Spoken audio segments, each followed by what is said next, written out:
গোপালগঞ্জ হসপিটালে ইন্টার্নি করি, তখন ওর সাথে আমার রিলেশন বিল্ড আপ হয়। তখন থেকে আমাদের রিলেশন চলে। তারপরে আমার ফ্যামিলি কিছু জানতো না, ওর ফ্যামিলিও জানতো না। 2018 সালে আমাদের ফ্যামিলি জানতে পারে, পরে আমাকে বিয়ে দিয়ে দেয়। পরে ওখান থেকে ও আমাকে নিয়ে পালায়। পালানোর পরে ও আমি যেখানে জব করি ওখানে চাকরিতে জয়েন করার পর আমাকে নিয়ে ওখানে পালায়। আমরা এক বাসা নিয়েছিলাম। তারপরে আমার ফ্যামিলি ডায়েরি করে থানায়। ডায়েরি করার পরে আমাকে খোঁজার জন্য আমি তো সব কন্ট্যাক্ট অফ করে দিছিলাম। পরে খোঁজার জন্য ফোন করে।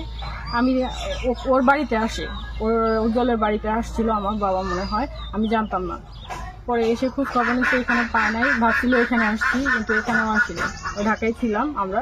তারপরে থেকে আমার ফ্যামিলি থানায় ডায়েরি করার পরে আমার ফ্যামিলি আমাকে নিয়ে যায়, ওর ফ্যামিলি ওকে নিয়ে যায়। নিয়ে যাওয়ার পরে তারপরে থেকেও আমাদের তো ডিভোর্স হয়েই গেছে আগে। তারপরে থেকেও আমাদের রিলেশন চলছিল 2025 পর্যন্ত চলছিল, রানিং জানুয়ারি পর্যন্ত।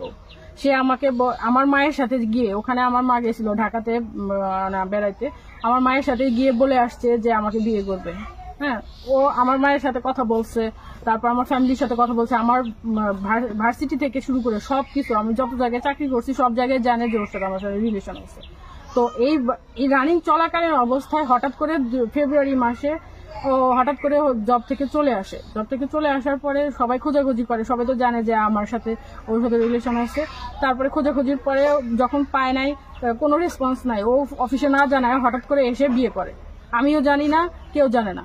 পরে বিয়ে করার পরে জানতে পারছি, একদিন পরে জানতে পারছি, যে কোনো মাধ্যমে হোক, ওর ভাইকে আমি নক দিয়েছিলাম, নিতাই কুমার, ডক্টর নিতাই। উনিও জানতো আমাদের রিলেশনের কথা। পরে ওনাকে নক দিছি, ওনাকে বলছি যে ওকে বিয়ে করছে। পরে বলছে যে হ্যাঁ, ও বিয়ে করছে। তারপরে তো আমার আর কিছু করার নাই, আমি তো ওর বাড়ি ঘরে কোনো কিছুই চিনি না। তারপরে আর কি করবো। তারপরে ওখান থেকে ওই ইনস্ট্যান্ট ওখান থেকে পালায়। আমি অনেক সিক হয়ে যাই, হসপিটালে ভর্তি ছিলাম। তো যখন জানছে যে আমি হসপিটালে ভর্তি, তখন ও এখান থেকে ইনস্ট্যান্ট চাকরিতে রিজাইন না দিয়েই ও পালায় চলে যায়। চলে যাওয়ার পরে তার একদিন পরে আমি জানতে পারি ওর সাথে আর একটা মেয়ের সাথে রিলেশন ছিল। ওর এই আপনাদের গোষ্ঠীরই, মানে ওদের গোষ্ঠীরই মাহাতো সম্প্রদায়ই আর একটা মেয়ের সাথে রিলেশন ছিল, 5 বছরের রিলেশন ছিল। ওই মেয়েটা আবার ও যেখানে বাসা নিয়েছিল, ওই মেয়েটা মানে উইকলি 2-3 বার করে আসতো এখানে, শেষে এখানে থাকতো। ওর মেয়ের সাথে মানে 5 বছর ধরে রিলেশন ছিল। তারপরে ওর মাধ্যমেই অ্যাকচুয়ালি আমি সবকিছু জানতে পারছি যে ওর বাড়ি কোথায় কি। তারপরে ও আমার সাথে চিটারি করছে, ওর কাছ থেকেও নাকি টাকা পয়সা নিছিল, ওর টাকাটা ব্যাগ দিয়ে দেয়। ওর কাছ থেকে আরো বেশি টাকা নিছিল, ওকে 60,000 টাকা পরে ব্যাগ দিয়ে দেয়।